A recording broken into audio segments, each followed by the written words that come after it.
everyone.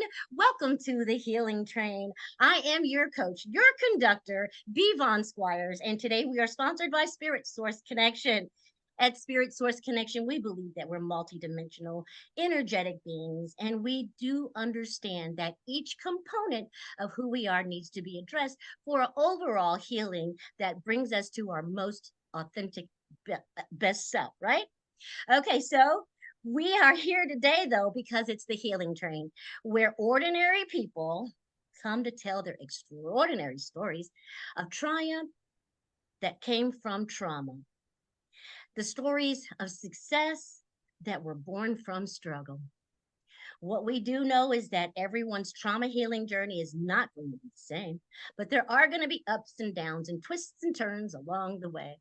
And so we asked our passengers to come on here and just tell us about their stories, tell us what it was like to identify trauma, what it was like to change that mindset that helped them to develop a healthier way of moving forward, how they were able to achieve healing and success in their life, and then finally, how are you able to sustain it? As you know, I wrote a book. And the backdrop of the Healing Train is this book called The Energy Harvest, a spiritual model for the enhancement of your life. And so the passenger we have today is Sarah Harrison. She's going to come on and she's going to tell her story. And so, with that, Sarah, can you please come on and say hello to our community? Hi, everybody. Yes, thank you so much for having me. I've been really enjoying this series, and I've seen, I think, probably about 5 different episodes, and I just love it. It's so uplifting, and I'm honored to be able to be a part of it, be a passenger. My God, we're so happy to have you here. Choo choo, right? Right. Let's get on our way. And so we're going to ask Sarah to come on and just talk to us and tell us about her story. I know someone out there needs to hear what she has to say because everyone resonates with a different story. And so that's why we have so many different types of trauma and so many different types of passengers on. And today we will not disappoint. Sarah's going to come on and just tell you all about that. So, Sarah, if you could please come talk to us about how it was like identifying trauma in your life.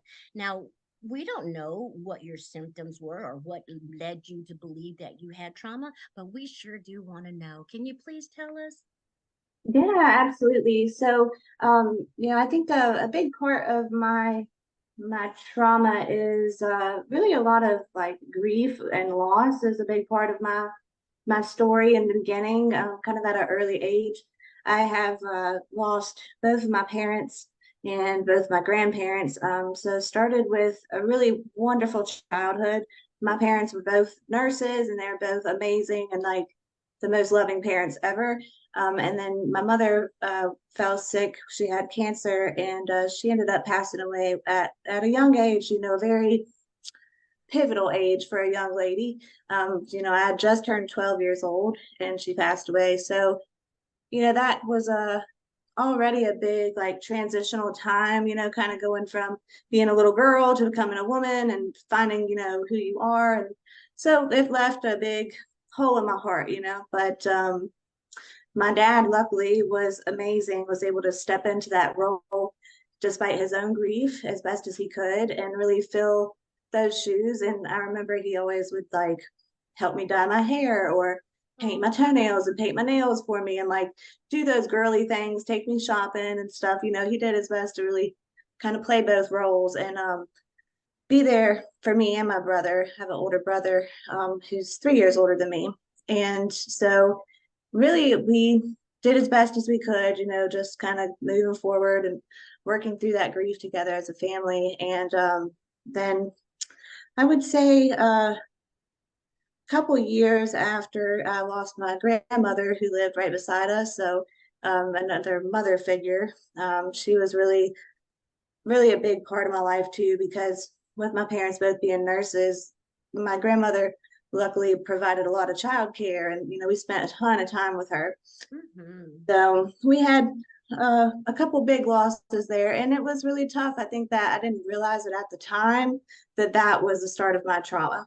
Sure.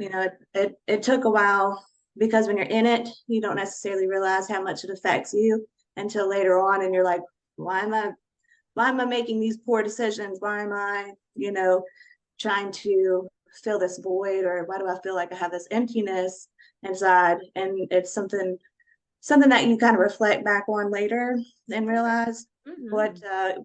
what really started it. And so for me, I think that was like kind of my biggest trauma in the beginning. Sure. Yeah. I can understand that. My grandmother was a pivotal person in my life as well. We Yes. would go and spend summers with her. We called her Big Mama. And Yeah.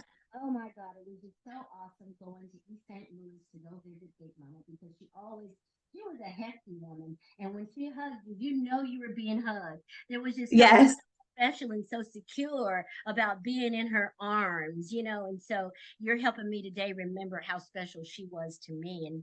And again, I'm sorry for your loss. Losing your mom at the age of 12 could not have been, well, it's never easy. No matter what age you lose your mom, it's your mom, for God's sakes. You know what I'm saying? But at, like you said, an age Yes. where you already got so many changes going on with your body, and like you said, going from the being the little girl to now becoming the young woman, I could see how that void was present there with your mom not being there. But your dad, oh my gosh, how awesome to have a dad that could step in and say, you know what, you're my baby girl, and I'm going to do those things that mama would do if she were here, and dye your hair and paint your nails. How special is that to be able to develop that kind of a bond with your father? So many young girls don't have that kind of bond. I didn't have that kind of bond with mine. And so I know that was really special for you. And so thank you for Yeah. this pain with us. Thank you for sharing your trauma with us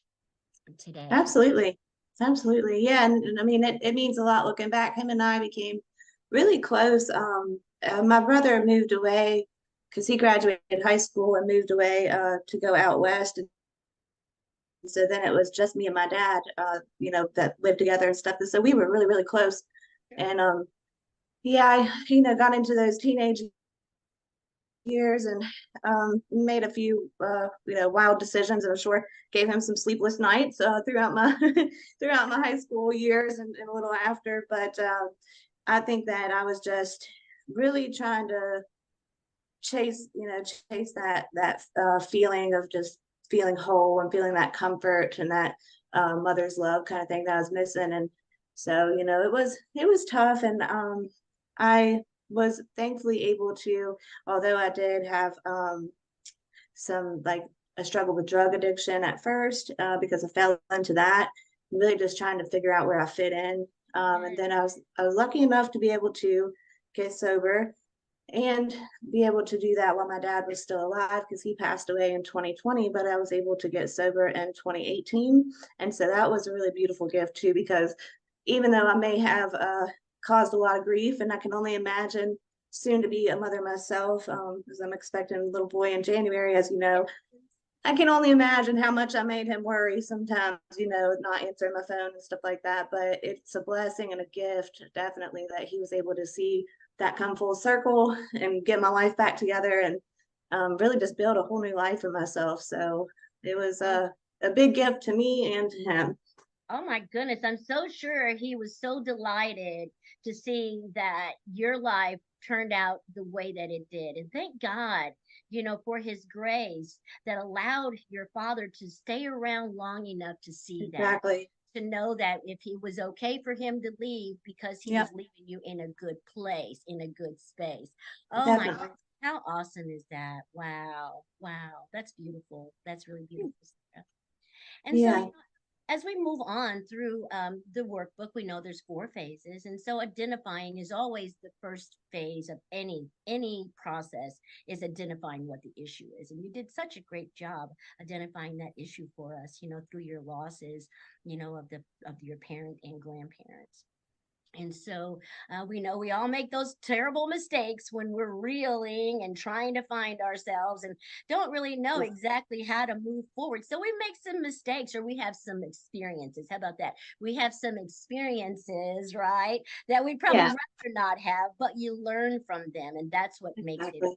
okay, because we're going to make mistakes from time to time, but not learning from them is truly the mistake, not the Mhm. experience itself.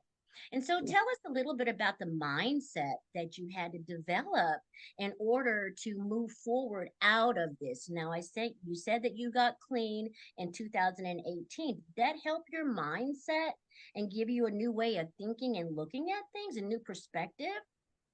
Yeah, I think that a big part of it was, people often talk about like your rock bottom. And so I think that when I had my rock bottom, I really had kind of time and space to think about like, how did I get here? And like, where am I going? And do I want to keep going down this path, or do I want to make a change? And so really being able to like kind of tune into myself and like get that clear mind and meet a lot of really wonderful individuals in recovery, seeing how they were able to pull themselves out of even worse or harder situations than what I was in, that gave me a lot of hope. And so being able to say like, okay, yes, like you've been through a lot, you've had all this hurt and, those kinds of things, but that can't be your story. Like that can't be what defines your story, and realizing that like you could keep heading down this road. That's an option. But they say with those kinds of struggles with addiction, it's like jails, institutions, and death. And those are not very good, destinations to go to. So it's like, you No. want to keep going down that road, or do you want to stop where you're at, readjust, reevaluate, start making decisions differently and choosing myself, first. And so that's when I was able to really thankfully lean on my husband, because he was there with me through a couple of the years of me still getting my life together, and then has been with me ever since my recovery. So he's seen it all come full circle too, and it's nice that he was able to meet my dad, because again, that helped him know that he was leaving me in good hands, definitely. And just really making mindful decisions and realizing that I'm here not by mistake, or it's not by choice or by chance that I am exactly where I am, at this point in time, that I've had the hurdles, the struggles, and all those things. All that leads you to exactly where you're supposed to be. And so that's just a part of your story, but it doesn't define you. And so being able to realize, like, okay, I'm here for a reason. What can I learn from this? And how can I, turn all of this around? Oh my goodness, that sounds wonderful. I love what you just said, that you don't have to be defined by the trauma. You don't have to be defined by the mistakes. You don't have to be defined, by the struggle of your journey, of your story. And like you said, it didn't happen by mistake. Because if you hadn't gone down that road that you went down, you wouldn't be here today to offer hope Exactly. to somebody. You know what I'm saying? The words that you have already expressed here today has touched somebody. You know what I mean? And I'm just so grateful to hear you say the words that you're saying, because it allows people to identify with your struggle. You're not the first person that's gone down that path. You know what I'm saying? And you Yes. won't be the last. But what you're showing people is that you have a choice now. And you chose you. You chose to put you ahead of the pain. You chose to put you ahead of the trauma. And then God, He's just so merciful and so grateful that He gave you a man, right, to help Mhm. you walk through all of this. Even in your worst state, you were Yeah. still able, to have someone come alongside you and breathe fresh air into you and support you along the way. That is just so beautiful, and like Yeah. dad was able to meet him, to know that, oh, this is a good man, he's going to take great care of my daughter, I don't have anything to worry about. And I think a lot of times, dads have that in the back of their mind. They don't want to leave their daughters or their children in a place, that might not be ideal. And so I'm so happy that he was able to get that comfort in knowing that you were going to be okay, and you are okay. So Yeah, tell us definitely. a little bit about how, it feels. How does it feel for you to know you could have said no? You could have decided, I can't do it, it's just too much for me, I know you've had moments like that where you thought to yourself, can I do this? Is it worth it? What was it like? What was your motivating factor? What was it that gave you this sense that there's no turning back now? Mm. I think really a couple different things, I guess, that I've known quite a few people that didn't get that second chance or third chance or whatever chance it is that I finally, got it on. There's a lot of people that I know that have passed away, even left a kid or, a family behind, that kind of thing. And really kind of using that to help fuel me, because it's, again, not by chance that I was lucky enough and blessed enough to be able to get a second opportunity or to be able to get this chance to get it right, because things could be totally different. There's no reason except for my higher power, God, that I'm here and they're not. I mean, you know what I mean? It's like I can't waste this opportunity. And also just because I feel like a lot of it is also, I think most people have trauma and addiction and things, struggles that maybe weren't necessarily talked about that are in their family history. And a lot of that helps to fuel me too. I want to be the one to really get it and to get sober for me, my family, my, son, and all those things. Like I want to make an impact for my legacy of my family too. So it's kind of personal, and it's for those people that didn't get that choice. Oh my God, you're gonna make me cry. That is so beautiful. That is just so beautiful to hear you say that. I hear your gratitude. I hear how grateful you are for this opportunity, for your life, to be able to dream and decide for yourself that nope, I am going to leave a wonderful legacy. I'm breaking the chains. I'm breaking that generational curse, from my family. I'm going to be the one to turn things around. And that is such a warrior spirit that you have. You know what I mean? And it's just so beautiful to see. And so thank you Yeah. so much for just going into this with us. Thank you for your transparency, and answering the questions and just sharing your story with us. It's a beautiful story. So we're going to keep moving on. For you guys that don't know, we're here talking to Sarah Harrison, and she has a beautiful story of how she was going through the loss of her parents and her grandparent and made some terrible decisions, but by the grace of God she was able to turn her life around. And she's talked about what that looked like for her. And so now we're going to move in and talk about all the things that she's been able to learn about her new self, all of the all of her wonderful gifts that she's been able to uncover now that she's walking a new path. And so we'll talk about that now. So do you want to share with us all about your new gifts that you've learned? Because see, what I understand is that we all have supernatural power. We all have gifts that we enact through our imagination, our intuition, our creativity, our visualization, all of those wonderful tools, but they're hidden under the trauma, and you can't really get to them until you peel those layers off. The layers of hurt, the layers of confusion, the layers of pain, to get to the healing. And then once the healing begins, then you are awakened to all these wonderful things about yourself. So tell us some of the wonderful things that you learned about yourself once you were able to heal from the trauma. Yeah, I think so a lot of it does come from, I guess they would call it almost, I guess the best way to put it into words is like a spiritual awakening. So I think that like when I went through the different losses at different ages, I had a different outlook on them each time. Like my perspective on that loss changed. And so it was when my father passed away in 2020, which was also, of course, COVID, and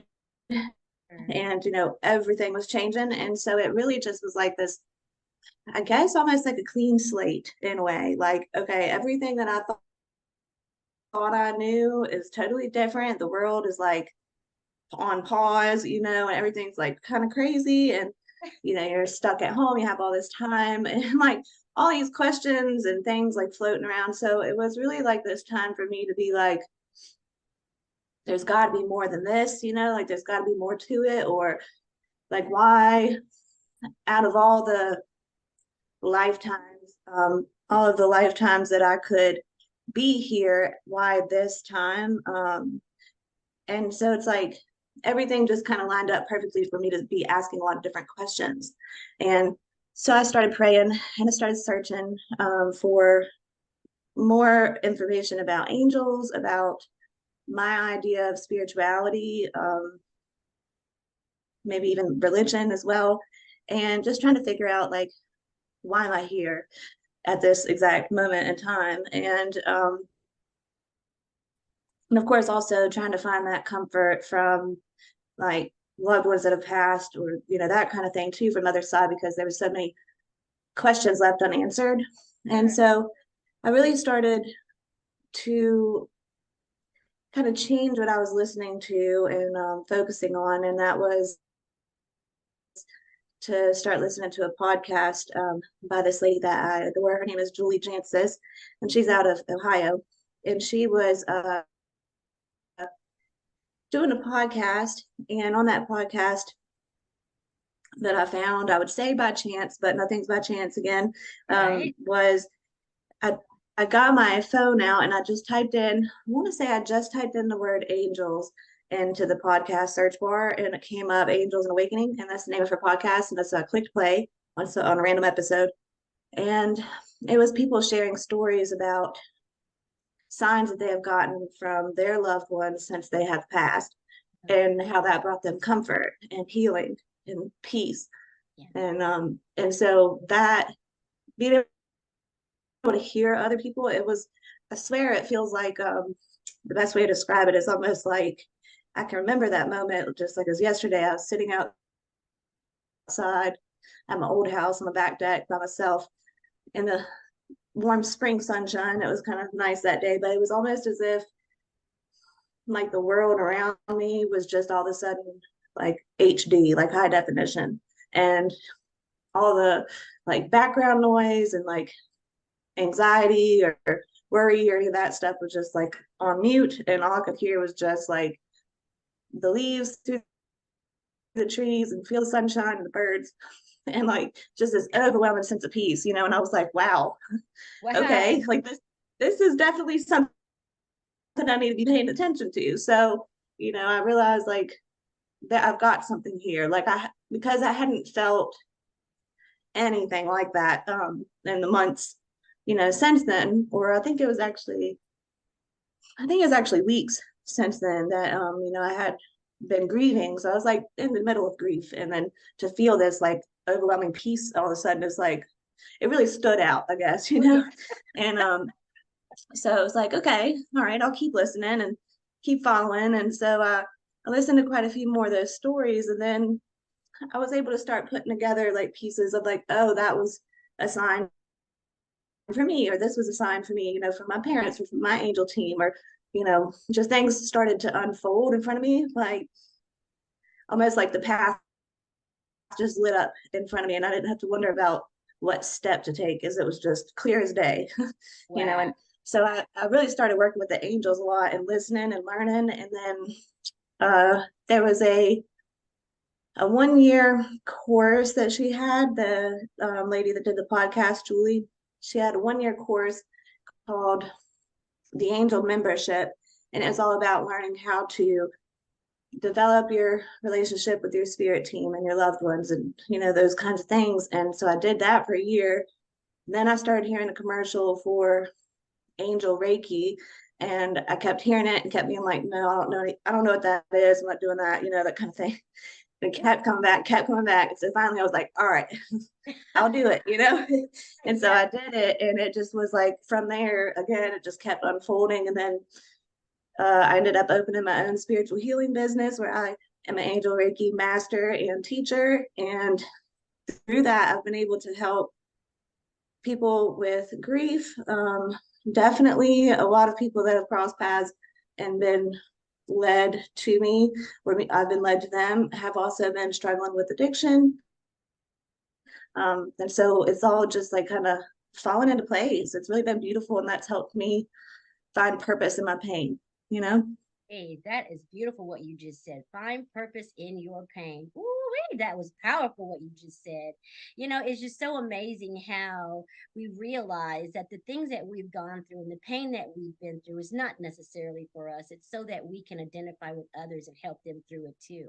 And then to be given this special gift, of being an angel Reiki master, that is so incredible.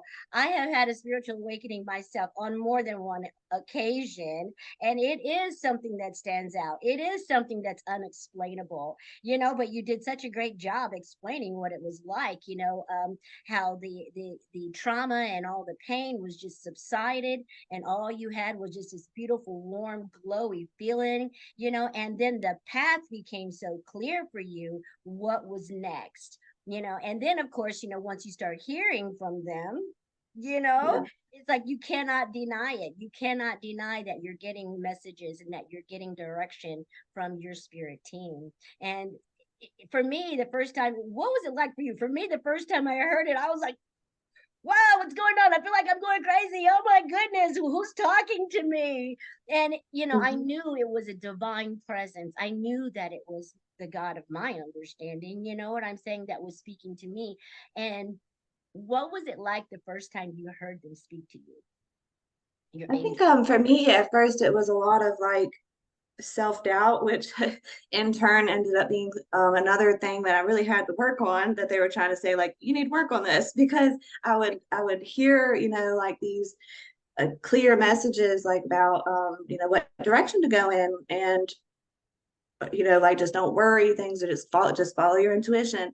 And I would be like, maybe I'm making that up. But then it's like, no, that's just another thing I need to work on too, because I spent so much time just doubting, my intuition, my abilities, and my gifts, that once I realized like, okay, but what if I'm not making that up, because I'm not, and what if I follow that, like, what will it lead me to? And once you start to build that trust with yourself, it's like a little toddler learning how to walk, once they really get their footing, and then like, okay, this is definitely meant for me, and I'm not going to ignore it, because, well, if you do, it just keeps coming back anyway. They're real pushy sometimes. It's like get this done. Go this way, in this way. No, not over there. Come this way. Yeah, And you got it for a little while, but we'll bring you right back. You bring come it back. right back. Exactly. I think it's pretty exciting. What an adventurous way to live, isn't it? I just love it. Yeah. I just love it so much. And thank you for sharing that with us, because I used to be afraid to tell people that I heard from God and that I was being directed by my spirit team. Something else that you were talking about a few weeks ago, I was at the post office and taking some books to go and mail some books. And there was a lady in there, and I didn't know that lady, but I turned around and I looked at her, and she started talking to me, and she sounded like my mother. And I Wow. knew my mother is an author as well. And I knew she always told me, there's a book inside of you, there's a book inside of you. And so I was at the post office going to mail the books. And this lady said, what do you got there? I said, oh, I wrote a book. You wrote a book? She was so excited, just like my mother. She was so animated and just so excited for me, like my mother would be. And so then she asked me if she could go ahead of me because she had just one envelope, and she, didn't had some other things to do. And I said, yes, ma'am, you go right ahead. And I let her in front of me. And when she turned back around to thank me, it was just my mother. And I knew it. She didn't look like my mother, but my mother's spirit was there, speaking to me through this woman, showing me her delight and how proud of me she was about my book. And I cried because I knew it was mom. I just knew it was, you know what I mean? And so there's this thing that we just know. We just know. Can't explain it. We just know. There's an intuition. Yeah. And, there's something that an innate tuition that we all have, but not all of us know how to trust it, like you were saying, like a Yeah. toddler, like the first time, But then now it's just second nature. Now I know what's happening. I expect it to happen, and I wait for directions. I wait for information. I wait for knowledge because I know it's coming. Yeah. But anyway, this is such a great conversation we're having today. I'm so happy that you're here, Sarah. Yes. Yeah, I love talking about this kind of stuff. It is. It's what I think that's how you can tell when it's like a passion or a purpose, is because it's what really like lights you up and sets your soul on fire, and gets you excited about life. Absolutely, I know. It never gets old. You can never just get tired of talking about it. You know what I'm saying? But we have to move on to our next phase, of course, and which is called the sustain phase. We want to know, Sarah, how do you sustain that positive attitude? How do you continue to stay positive and happy? Even though your mom's not here to see you being pregnant with your first baby, even though that they're never going to actually hold him, those kinds of things. How do you stay positive, knowing knowing that you're doing a good thing? But I know sometimes it still gets kind of lonely, and maybe sometimes it still gets kind of sad. What do you do in those times? How do you keep yourself um, positive and moving in a good direction? That's a good question. I think for me, a lot of it is comes from like my empathy and my ability to be able to put myself into other people's shoes and even my own parents' shoes, because um my dad's mom was amazing. That was my grandmother that I was talking about, like Big Mama. Yeah. She was wonderful, but my dad, his dad passed away when he was like a year and a half, so he never got to know his father. And then my mom lost both of her parents early on and had a very tumultuous relationship with her mom. And so I can see how both of them, despite all of that, were able to be like the best parents. And so I think that gives me hope that they were able to, like, I'm so grateful that I had that. So at least I know like who my parents were and how much they loved and adored me, and all of the sacrifices and effort and love, they put into it. And so for me, that kind of helps to fuel me. And I had a really good example of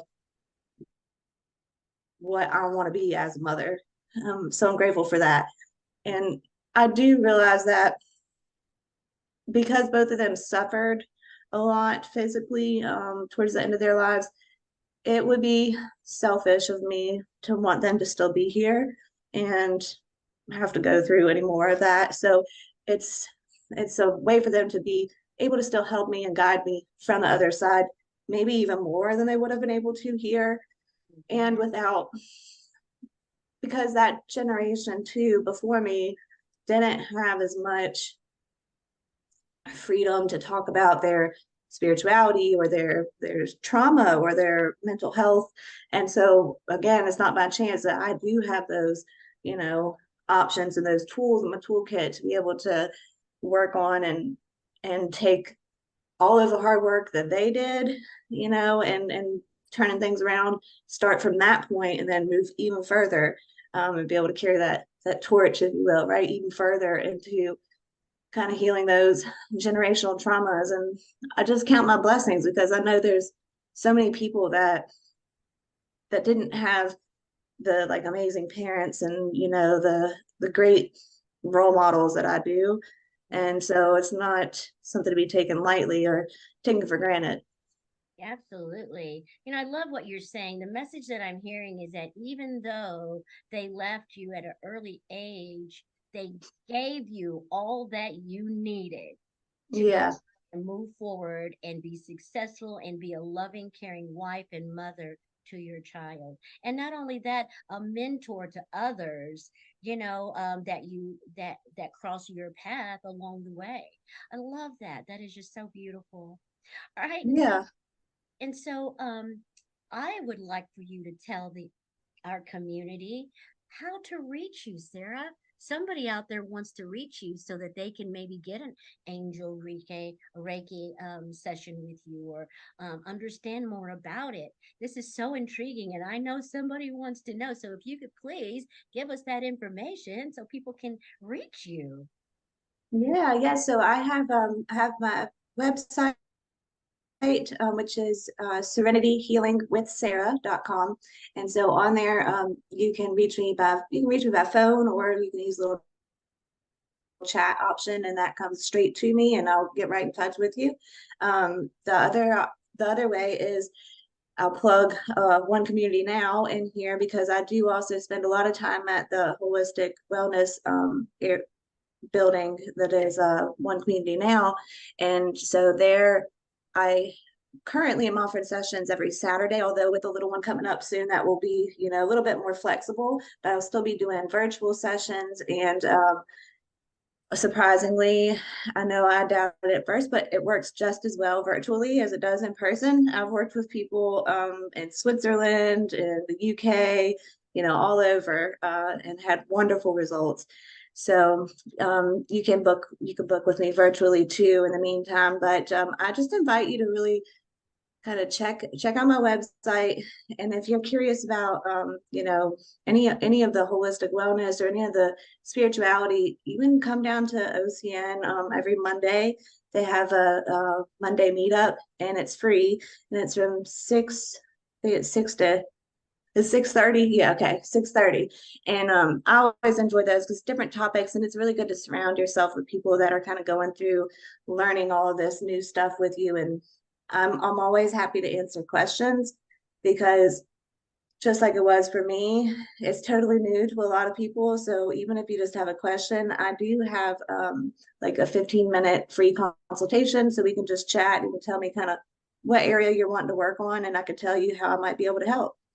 Oh my goodness, that sounds amazing. That sounds awesome. And that's the one thing I always want to impress upon people that are going through their healing process and that have maybe even, gained some success with their healing, how important it is to be around like-minded people, how Yes. important it is to continue to put yourself in the vicinity, the proximity of where the heat is. You know what I'm saying? That way you don't get cold. You go in there, everybody is talking about the same, maybe not the same thing, but the same, topic, spirituality, innate Yeah. gifts, and how to use them, and nobody is afraid to talk about it. And Yes. That people safe space. Yes, exactly. It is a safe space, and we need that. There are so many people that are awakening to their innate gifts and don't have a place like OCN. And I'm just so grateful that they're there. And I am just like waiting for my schedule to change so that I can get there on a Monday night at I 6:30 know. because I'm always at work. But I just love the topics. And it's just like, oh my gosh, I wish I could just be there. So I tell you what, I really like the fact that you said you're willing to work with people virtually. I wanted to just touch on that really quickly because we know that spirituality is not bound by geographic limits or Nope. physical limits. And so no Nope. you live it, you might as well be living across the street because the spirit connection is strong and there's nothing that can break that connection, nothing physical, or geographic that can break that connection. So I'm happy to hear you mention that because a lot of people I'm sure are wondering, how does that work? Is it, how could it work? And it absolutely does, doesn't it? It does. It really does. And I mean, I learned all of my Angel Reiki, primarily was during COVID, so it was a lot of virtual. So I got to really experience that firsthand, that it is just the same. Yes, absolutely. Well, I tell you what, this has been so wonderful. Thank you so much for meeting me here Yeah. on the Healing Train. You guys, this is Sarah Harrison, a beautiful soul. I'm so happy that our paths have crossed. We just hit it off from the very beginning. We knew that we were kindred spirits, and I knew that I wanted to have her on here. It's taken us a while to get her there, but that's okay. Everything happens in its own perfect timing when it is meant. And so today we have had another exciting episode of the Healing Train. And I tell you what, reach out to Sarah if you want to learn more about the Angel Reiki. Reach out to her so she can help you make sense out of what's going on with you. I'm sure Yeah. you resonated with her story today because she was authentic, she was transparent, and it just all came from her heart. And it was just so easy to hear and listen to. And again, we want to thank you so much for being here. And in the meantime, I'm going to pray and ask God to bless you real good. And if there's something that you're manifesting for, I'm telling you to just keep moving forward. Even if you get discouraged, just don't stop because that thing that you're manifesting for is right around the corner. And before you know it, you'll have that thing that you are manifesting for. And so with that, we're going to say goodbye and we'll see you next week right here on the Healing Train. Thank you Thank you so so much, much. Sarah.